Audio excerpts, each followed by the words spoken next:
It is better to be feared than loved. If you cannot be both, weakness is the crack in the wall where fear does not serve you, but consumes you. When you leave that crack unguarded, it becomes the opening through which others march. Weakness is never neutral. It is a signal flare that calls predators closer. When hesitation shows, when you falter in your own conviction, the world notices. Just as vultures circle the wounded animal, indecision invites challenge. You may think your flaws are hidden, but they announce themselves in tone, posture, and delay. Every environment you step into is a battlefield of subtle moves. The office, the conversation, the negotiation, even silence itself, each is the ground where weakness is tested. In modern life, hesitation does not need to be shouted. It is seen in the pause before you answer, in the nervous glance, in the half-hearted defense of your own boundary. People often smile, but behind the smile there is calculation. A colleague may wait for you to speak last, so they can override your point. A partner in discussion may lean on your indecision to steer the outcome. The predator is not always violent. More often it is quiet and patient. You cannot allow your weakness to remain exposed. To pretend it does not matter is to hand over your crown. The throne cannot stay empty. Either you sit upon it or your weakness will. To claim it, you must train yourself to act with cold clarity. When uncertainty arises, decide quickly and own the result. Weak, I think maybe this could work. Strong, this is the path forward. Weak, I hope this is fine with everyone. Strong, here is the decision I stand by. Language is not decoration, it is armor. Every word either reinforces your command or signals surrender. There will be moments when disagreement appears. Picture yourself in a meeting where your idea is challenged. The untrained will react with defensiveness or silence. The sovereign mind remains still, responds with precision, and holds position without anger. Calm authority disarms aggression more effectively than loud resistance. The enemy in that moment is not the other person, but your own impulse to collapse. Weakness turned into strength is not fantasy. It is forged through vigilance, through the ruthless awareness that the world will press wherever you bend. Seal the cracks, sharpen your words, steady your presence. Your choice is simple. Be mastered by hesitation, or master yourself. Remember this line: the throne will never stay empty. The mind is a throne, and whether you rule it or not, something will. If you fail to seize command, the court of thoughts becomes unruly. Doubt, fear, and distraction begin to argue like rebellious ministers, each pulling you in a different direction. Machiavelli wrote that fortune controls only part of human affairs, while the rest is directed by choice and will. If you do not rule, your own mind becomes the first tyrant you face. Your inner sovereign must stand above this court. A sovereign sets order, decides firmly, and punishes rebellion. When a thought of weakness arrives, you do not entertain it. You decree its dismissal. When temptation whispers, you do not negotiate. You command silence. To let your mind wander aimlessly is to leave the gates open to invaders. History shows that rulers who failed to command their courts were soon undermined by factions and betrayal. The same is true inside you. Without control, every stray doubt conspires against your authority. Modern life amplifies this vulnerability. Notifications, advertisements, and endless noise are siege engines battering at your mental walls. If you treat your mind casually, the walls will crack. A castle that is open to every messenger and every distraction cannot stand against siege. Guarding your mind requires boundaries as strict as iron gates. Turn off what weakens you. Reduce the constant interruptions that scatter your focus. In practice, this means carving sacred hours where no device, no idle voice, no petty distraction can reach you. Your mind must become a fortress, not a marketplace. Strengthening this fortress also means choosing what enters. Just as a king carefully selects who is allowed into his court, you must decide what influences take root. Letting every opinion and headline march into your head is surrender. Weak. I can't focus because the world is too noisy. Strong. I decide what enters my gates. Weak. I have no control over my attention. Strong. I guard my focus like a fortress. The difference is sovereignty.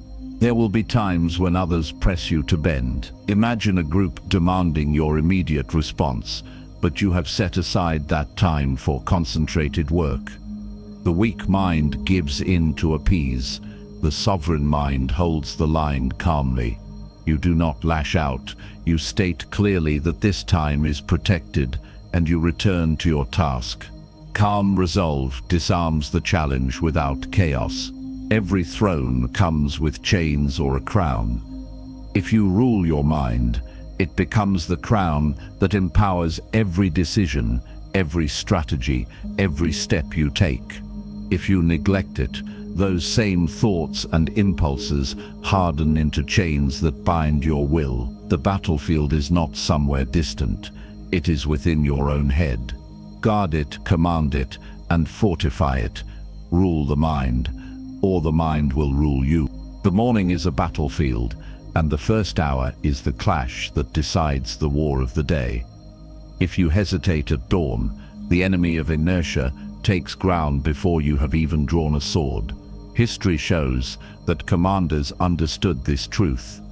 Armies marched at sunrise, not at noon. Alexander began his advances in the early hours when discipline was sharp and the enemy unprepared. Roman legions moved with precision as the sun rose, establishing control before chaos could emerge. To wait until later was to surrender the advantage. The same applies to your own campaign. The earlier you seize command, the less room weakness has to maneuver. Your first hour is your drill ground. What you do immediately after waking becomes the tone of the day's campaign. If you reach for distraction, you hand the keys of your fortress to chance. If you begin with structure, you crown yourself commander. Modern life makes this battle harder, because the moment you open your phone, the noise of the world storms in.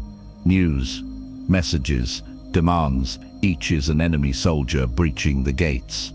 Guard your beginning with strict ritual. Move your body, clear your space, and choose one decisive action that marks the territory as yours.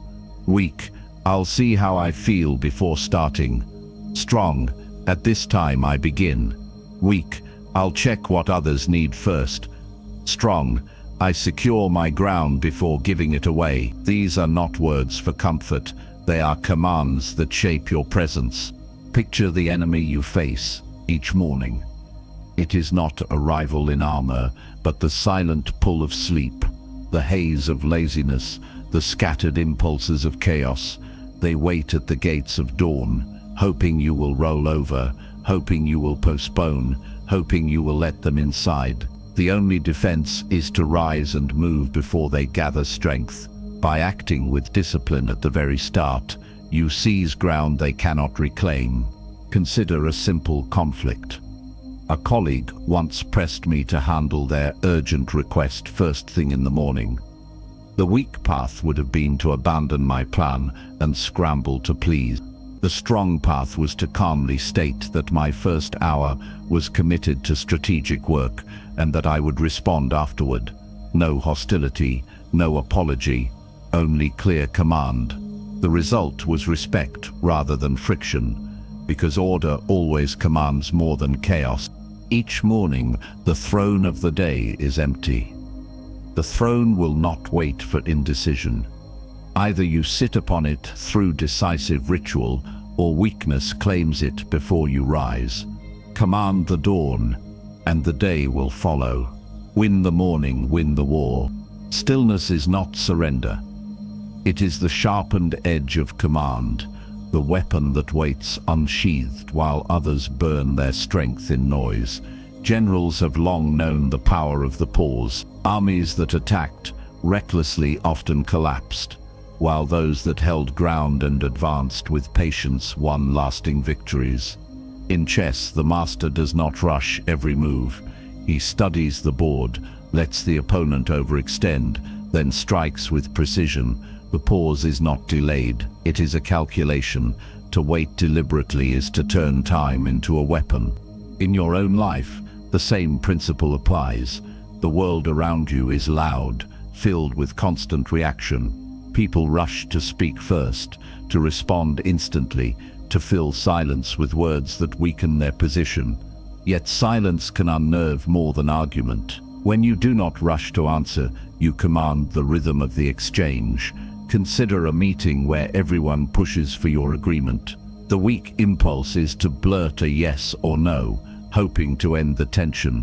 The strong move is to hold still, breathe, and measure your words. That pause alone alters the balance. Weak, I guess that's fine. Strong, I've considered and this is my decision.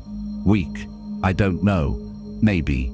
Strong, here is where I stand. The silence before the statement makes the statement cut deeper. In modern life, this stillness is a decisive advantage. When faced with provocation, your calm reveals who truly holds the throne. The impatient betray themselves, showing every card too early. You, by waiting, preserve your strength. The world mistakes speed for power, but speed without aim is wasted ammunition. Stillness gathers your focus and directs it like a blade. Picture the predator at the edge of the forest. The wolf does not leap at every sound. It lowers its breath, watches, and waits. Hours may pass before the strike, but when it comes, it is final. You must train your mind in the same way. Do not confuse endless motion with progress. Train yourself to sit in quiet readiness, and then move only when the strike is unavoidable. There will be times when others misread your stillness as weakness. A colleague may try to dominate a conversation, filling the air with forceful words. Do not rush to interrupt. Let them run until their energy is spent. Then, in a measured tone, deliver your position clearly and calmly. The weight of your stillness will outlast their noise. The pause is the sovereign's privilege. The commander who can wait, watch, and strike on his terms is never ruled by the chaos of others. Guard your silence, refuse to be rushed. Convert stillness into strength. Calm is the sharpest blade. Power is concentration, and concentration demands sacrifice. History shows that rulers who endured did not carry every comfort with them. They cut away what weakened their command. Roman generals often left behind luxury when campaigning. Living as soldiers lived to preserve discipline. Leaders who removed friends that threatened stability or luxuries that softened resolve kept their crowns while others lost them. Machiavelli observed that a prince must be willing to act against pity, friendship, and even promises if those things endangered his rule. The lesson is harsh but clear. To govern, you must eliminate what divides your focus. In modern life, the battlefield is not a palace court, but the screen in your hand, the endless lure of noise, the cycle of habits that bleed energy without return. If you kneel to distraction, you surrender your sovereignty. Guard your time as a ruler, guards territory. Delete what consumes without feeding your purpose. Silence the endless scroll. Remove the app that devours your mornings and distance yourself from the voices that thrive on your hesitation. Weak, I'll just use it less. Strong, it no longer exists in my world. Weak, I'll try to ignore it. Strong, I have eliminated it completely. The ruler who dithers is toppled by rebellion. The ruler who cuts decisively stays in power. Imagine yourself in the courtyard of your own mind. Before you stand rows of distractions, each begging for attention. One is the whisper of gossip, another the lure of meaningless entertainment. Another, the temptation of comfort over progress. They smile like courtiers, but their goal is to drain the treasury of your energy. You must treat them as traitors. Call them forward, name them for what they are, and remove them from your presence. Execution in this sense is not cruelty. It is clarity. You do not negotiate with what undermines you. You eliminate it so that your focus remains sharp. There will be resistance. A colleague may ask why you are not as available on every platform, or why you no longer respond instantly. The weak answer is apology. The strong answer is calm firmness. You are focused, and your priorities demand silence from lesser things. Respect follows when your boundaries are consistent. The crown is not held by explaining yourself to every voice. It is held by acting as though your time already belongs to something greater. Concentration is not a gift. It is the throne built on elimination. You cannot fight 100 battles at once and expect to win. Choose the few that matter and cut away the rest. Ruthlessness in this sense is self-respect, the refusal to let your kingdom be overrun by noise, eliminate distraction, or be eliminated by it. It is better to be feared than loved if you cannot be both. Machiavelli's words strike at the heart of command, for power is not only action, but appearance. Reputation is armor, and without it the throne is exposed. Princes in history guarded their image as carefully as they guarded their armies. A single misstep in how they appeared could undo years of strategy. They understood that the mask they wore before the public was as decisive as any sword. To be careless with reputation was to invite betrayal. The image you project is not decoration. It is the first line of defense on the chessboard of society. In the modern world, this battlefield is more visible than ever. Social media has become the theater where masks clash. Every post, every picture, every word is interpreted as a signal of strength or weakness. If you appear indecisive, you lose authority. If you appear reckless, you lose trust. To navigate this war, you must be deliberate. Do not confuse authenticity with exposure. Guard your private life and control your public stance. Weak, here's everything I feel. Strong, here is what I choose to reveal. Weak, I must explain myself to everyone. Strong, I present only what reinforces my position. The difference is not dishonesty, it is discipline. You choose the mask that shields you while advancing your strategy. Masks are not deception, they are weapons in the arsenal of command. Imagine a sovereign with multiple masks displayed before him. One mask radiates calm confidence for negotiation. Another burns with authority for moments of conflict. A third reveals measured warmth to inspire loyalty. Each is chosen for the field where it is needed. To enter every battle with the same mask is to fight with a single weapon when an armory stands ready. The theater of power demands flexibility. You must know when to appear firm, when to appear generous, and when to appear silent. The point is not to be false, but to be precise. There will be moments when others test your mask. A rival may accuse you of being distant or too guarded. The weak response is to crumble and overshare. The strong response is calm clarity. You maintain boundaries because you value focus and respect. In that moment, your mask does not crack. It strengthens.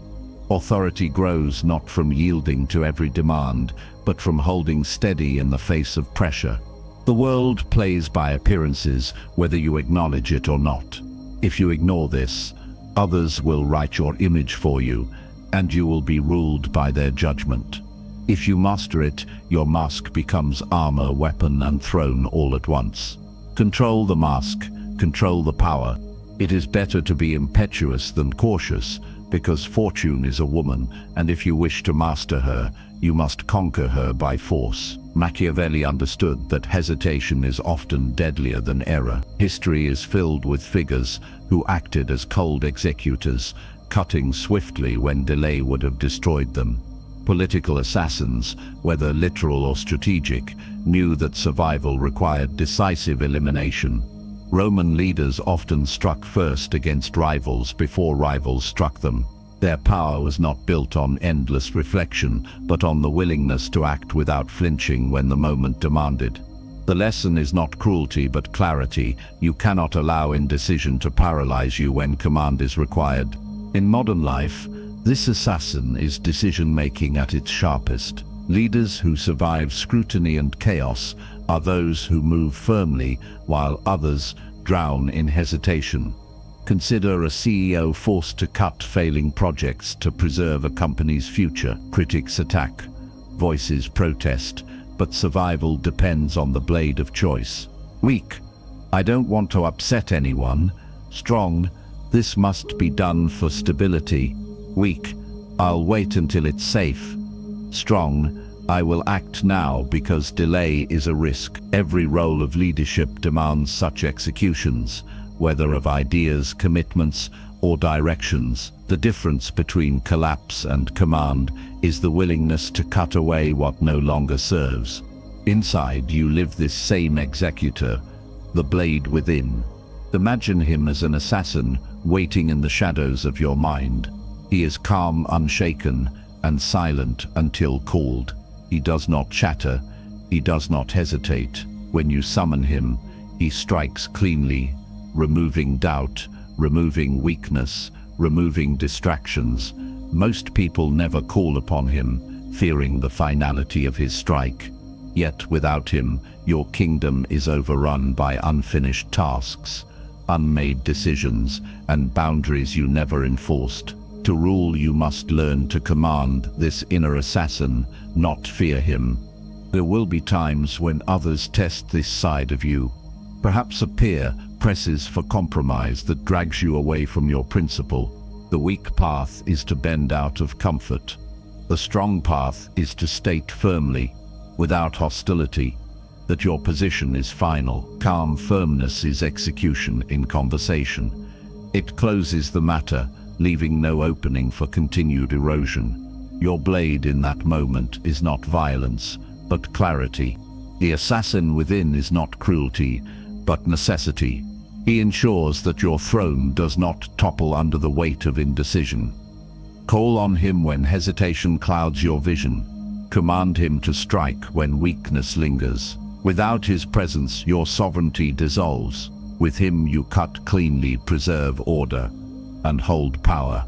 Hesitation kills, decisiveness rules.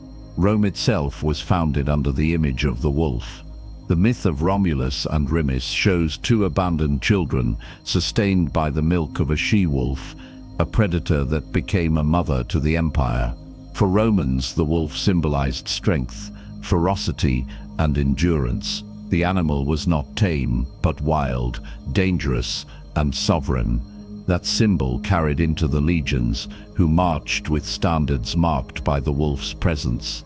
To invoke the wolf was to invoke survival, the will to dominate, and the clarity that only the strongest endure. This symbol is not distant history. It is a reminder that what you feed inside yourself becomes the foundation of your power. You carry two wolves within, one born of weakness, the other of strength. The weak wolf feeds on laziness, indulgence, and distraction. The strong wolf feeds on discipline, focus, and decisive energy. Every choice you make is a morsel of food placed before one of them. Over time, the one you nourish becomes the animal that defends your throne. The Romans honored the wolf because they understood that predators do not ask permission to rule. They hunt, they endure, and they command territory by sheer force of will. You must claim the same instinct. Modern life disguises this battle in subtler ways. It is not fought on plains or inside forests, but inside your habits and energy management. What you eat, how you sleep, what you consume mentally, each act is a feeding ritual. Nutrition is not just health, it is war supply. If you overload on sugar, distraction, or endless scrolling, you are handing provisions to the weaker wolf. If you rise early, train your body, guard your mind, you are arming the stronger one. Weak, I'll get to it when I can. Strong, this is a priority and I act now. Weak, I deserve comfort first. Strong, I build strength first, reward after. Each small exchange is a skirmish, and you either reinforce the predator that guards your kingdom or the parasite that drains it. Energy is the currency of modern warfare, and you cannot waste it on what weakens you. Leaders who endure know how to channel resources. They cut away what bleeds them, and they fuel what sharpens them. Your habits are supply lines, and supply lines decide wars. Guard them as ruthlessly as a commander guards his provisions. Visualize the wolves before you. The weak one crouches, begging, whining for scraps. The strong one waits, silent, eyes fixed, hungry for the hunt.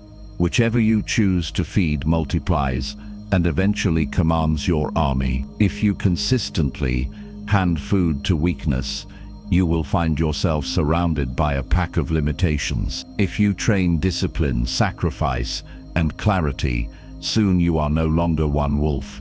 You command a legion of predators. There will be resistance when you starve weakness. Friends may question why you no longer indulge the same way, why you no longer waste hours in the same circles. The weak answer is apology. The strong answer is calm conviction. You are feeding what makes you dangerous, and you will not nourish what keeps you soft. Boundaries are not cruelty. They are the protection of your throne. The Romans saw the wolf as the emblem of survival and conquest. You must take the same lesson. Feed what makes you formidable. Starve what makes you fragile. In time, the wolf you feed will decide the empire you build. The wolf you feed becomes your crown. Life is a chessboard, and every move you make reveals whether you play like a sovereign or stumble like a pawn. History has shown that the greatest commanders borrowed their thinking from the game. Chess originated as a study of war, and generals often described their campaigns in similar terms. Napoleon reorganized his forces like pieces on a board, sacrificing pawns to lure opponents into traps.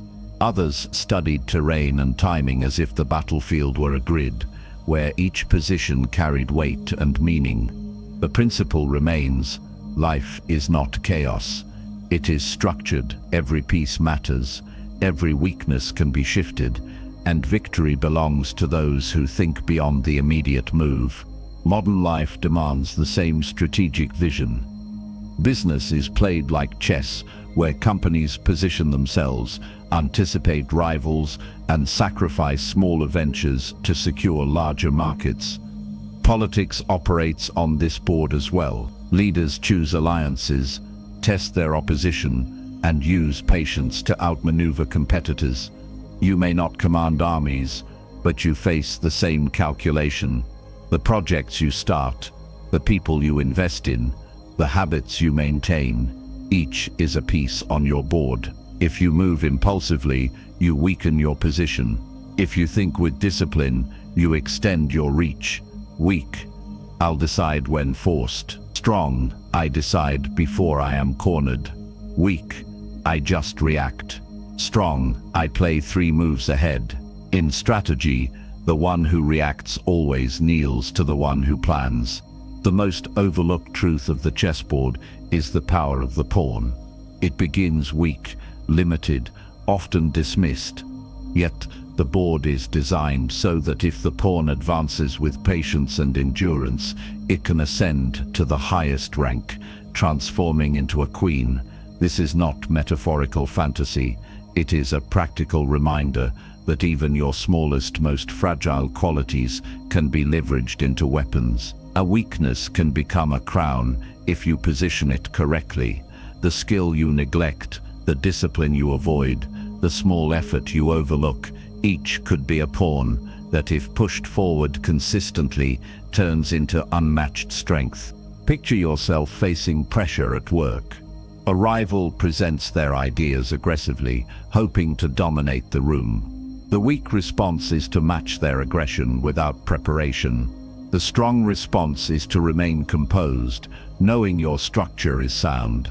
You wait, let them expend their energy, then reveal the stronger position you prepared beforehand. Calm strategy disarms noise.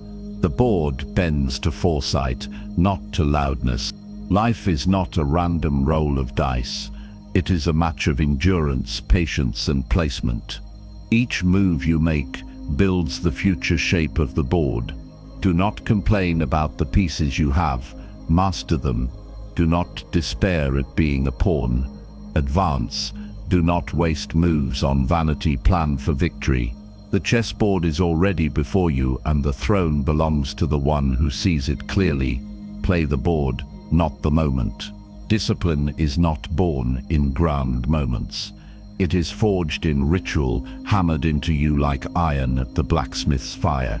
History shows that soldiers, monks, and emperors understood this law. Roman legions drilled daily, repeating formations until they became reflex, so that in war they moved as one body. Monastic orders structured their entire day around prayer and labor, believing that order created strength, spirit. Emperors built morning routines, not out of luxury, but out of necessity, because consistency hardened their will against chaos. Rituals were not ornaments. They were weapons of control, shaping men into unbreakable instruments of command. In modern life, the battlefield is different, but the principle remains unchanged. Your habits are the rituals that forge or weaken you. The gym is not merely exercise, it is daily training of resolve. Journaling is not idle reflection, it is sharpening the clarity of the mind. Meditation is not escape, it is the sovereign stillness, building endurance to command yourself in noise. Weak. I'll do it when I feel like it. Strong. I do it because it is who I am. Weak. I'll start tomorrow. Strong. I act today. Ritual repeatedly becomes identity. Identity repeated becomes will. You cannot build strength by improvisation alone. You build it by forging the same strike, day after day, until it cuts without hesitation. Imagine your will as iron placed on an anvil. Each day you rise, you bring it to the fire. Each discipline is a hammer blow. One strike for your body, one for your focus, one for your boundaries. Some days the strikes feel small, almost invisible, but iron does not harden in a single moment. It hardens under relentless heat and steady blows. If you abandon the forge halfway, the iron remains brittle. If you return daily, it becomes unbreakable. Your will must be treated with the same cold seriousness. There will be times when others question your rituals. They may ask why you refuse late-night indulgence, why you guard your mornings, why you repeat what looks to them like monotony. The weak answer is to defend yourself with an apology. The strong answer is calm and simple. Discipline is the price of command. Authority does not grow from comfort. It grows from control. You do not owe explanation for the work that keeps your throne secure. Rituals are not cages. They are armor. They transform flesh into steel. They turn hesitation into reflex. They make your will untouchable. Without them, you remain soft, swayed by impulse, unprepared for battle. With them, you carry within you an iron crown that no enemy can break. Do not wait for inspiration to strike. Build the fire, swing the hammer, forge yourself into something immovable. Rituals make the will iron. It is better to be feared than loved, if you cannot be both. These words are not cruelty, they are armor. To become untouchable, you must take what others call weakness and transform it into strength, so that no strike against you finds its mark. History is full of leaders who were ridiculed, underestimated, or scarred, yet they converted those wounds into weapons. Some rose from poverty and used their hard beginnings as proof of endurance. Others took exile or humiliation and turned it into a relentless strategy. What should have destroyed them instead made them unassailable. The untouchable figure is not free of weakness. He has burned weakness in the fire and forged it into a shield. In your own time, you face the same challenge. Modern life throws ridicule, rejection, and failure at you with precision. If you let it, these blows bury you. If you seize them, they harden you. Every insult can become fuel. Every mistake can become a lesson sharpened into a blade. The ridicule that once made you hide can be used as proof of resilience. The failure that once shook you becomes the foundation of your credibility. Weak, I was broken by this setback. Strong, this setback built my discipline. Weak, they mocked me, so I doubted. Strong, they mocked me, so I learned to stand without approval. The moment you turn pain into leverage, the strikes that once hurt you only expand your reach. Imagine your throne built from the very stones once thrown at you. Each insult is a brick in the foundation. Each failure is a step carved into the staircase. Each betrayal becomes the wall behind your back. You sit not despite these blows, but because of them. The sovereign who is untouchable is not the one untouched by attack, but the one who transforms every attack into reinforcement. In this state, the enemy cannot wound you because every attempt only strengthens the fortress. Consider a common trial in daily life. A project collapses, and critics rush to question your judgment. The weak response is to deny fault or retreat. The strong response is calm acknowledgement, extracting the lesson and showing through action that you rise stronger. You do not argue with ridicule, you outlast it. You do not collapse under failure, you repurpose it. The power of untouchability comes not from escaping struggle, but from reworking struggle into steel. History respects those who endure through transformation. The Roman general who survived defeat and returned stronger. The ruler who turned exile into sharpened vision. The thinker who was silenced yet used silence as a greater weapon. All became untouchable because weakness no longer belonged to them. It had been claimed, reworked and set on the throne as part of their crown. You must do the same.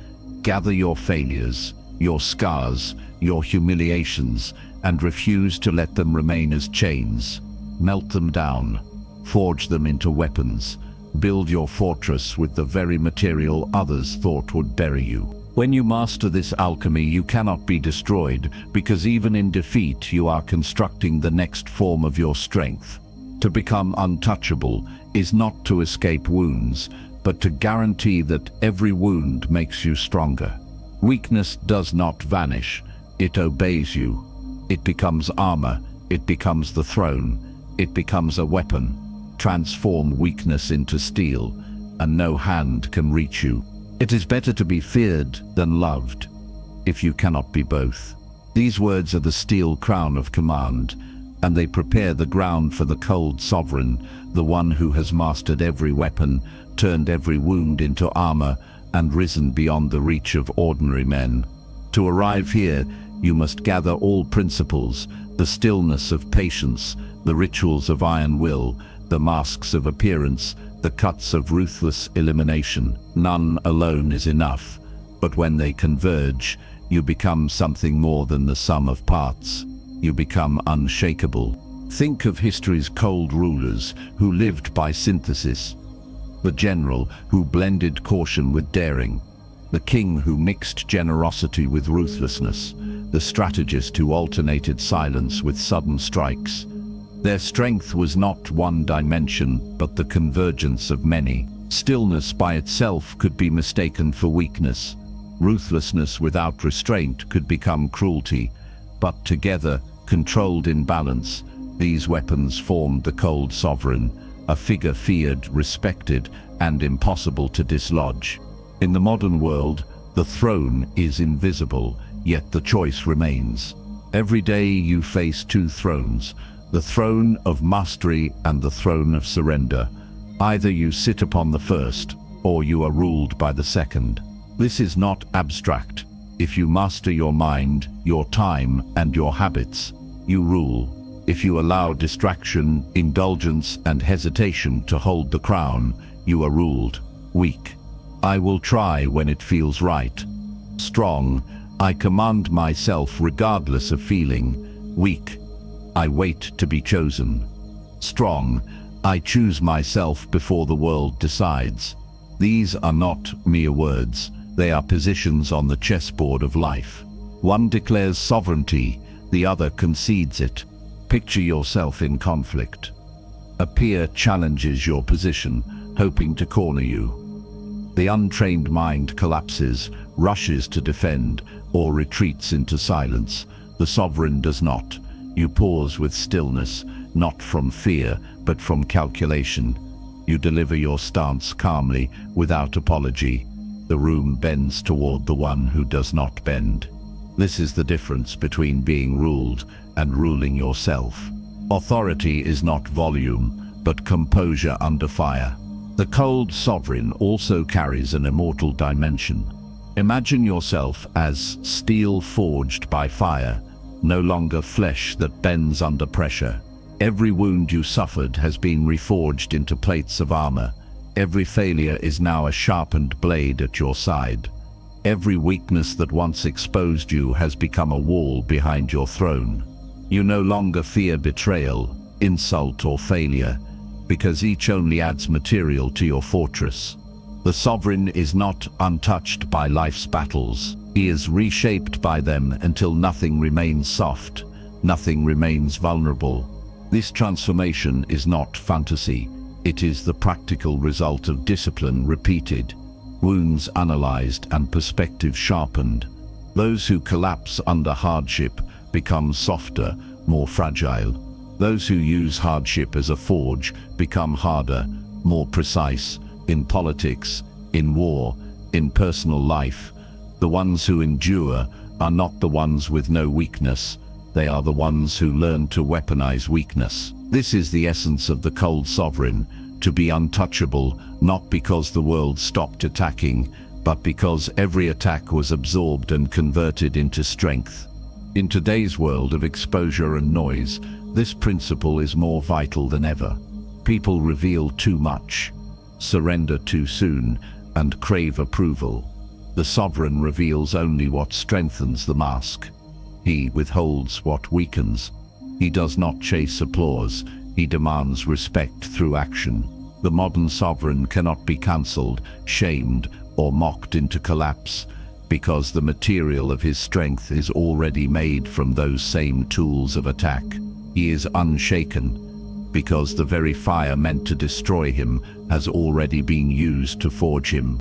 You must build yourself in the same way. Gather every lesson, the patience of stillness, the decisiveness of the inner assassin, the power of ritual, the protection of the mask, the focus of ruthless elimination. Do not treat them as separate exercises. Treat them as one discipline. The sovereign does not think in fragments. He lives as a whole. Every principle strengthens the others, and together they create something far beyond ordinary resilience. The final step is acceptance of your new form. You are no longer simply reacting, no longer pleading, no longer apologizing for existing. You are commanding, decisive, and calm. You are not at war with yourself, because the war has already been won. The throne is no longer empty, and the chains are no longer around your neck. The cold sovereign sits where hesitation once sat, and weakness has been banished from the court. Do not mistake this for arrogance. It is my responsibility. To become sovereign is to carry the weight of rule, the burden of decision, and the discipline of self-command. But it is also liberation, because once you master yourself, no external force can dethrone you. This is the convergence of all Machiavellian principles, the fusion of fear and love, ruthlessness and restraint, silence and command. The sovereign stands, forged of steel, untouchable, eternal. Rule yourself, and nothing can rule you. The throne is waiting, but it will not remain empty for long. In every environment you walk into, power is claimed quickly, often silently, and if you do not claim mastery, something else will. Without command of yourself, every smile hides a dagger. In the modern world, hesitation is a signal. Colleagues, rivals, even friends may press against your uncertainty to steer the outcome in their favor. If you lack boundaries, you become the pawn others maneuver. If you lack presence, you become the prey others circle. This is not paranoia, it is the structure of human interaction. Where weakness appears, advantage follows. History confirms what the present reveals. Leaders who secured their place did not wait for fortune to hand it to them. They trained themselves to see opportunity, to shape discipline, and to rule their impulses before ruling others. Those who mastered themselves rose beyond rivalry. Rivals could plot, critics could speak, enemies could strike, yet their position remained because it was rooted in inner control. Machiavelli himself argued that fortune governs only part of life, and that will determine the rest. Mastery is the shield that keeps the crown steady. Without it, the smallest disruption can topple you. With it, no storm displaces your throne. Your choice now is stark. Sit upon the throne of self-mastery, or remain a pawn scattered across the board of life. Imagine a battlefield where every soldier waits for orders. If you do not rise to command, another will, and you will march under their banner. Imagine a chessboard where you refuse to move forward. You remain a pawn, pushed and sacrificed according to someone else's design. The alternative is to seize control. Even the weakest pawn, when advanced with discipline, can ascend to queen. The same is true of you. Weak, I hope someone recognizes me. Strong, I crown myself with action. Weak, I'll see what others decide. Strong, I decide and others adapt. Power is not given, it is claimed. Do not confuse this with cruelty. Self-mastery is not domination of others, but refusal to be dominated by your own weakness. It is the crown forged from stillness, ritual, discipline, and decisiveness. It is the throne built on eliminating distraction and commanding presence. No one can grant you this position. You must rise to it. You must take the seat before hesitation does. The call is final. You cannot delay forever. Weakness is always ready to chain you, but strength is waiting to crown you. Your throne awaits. Rule yourself or be ruled.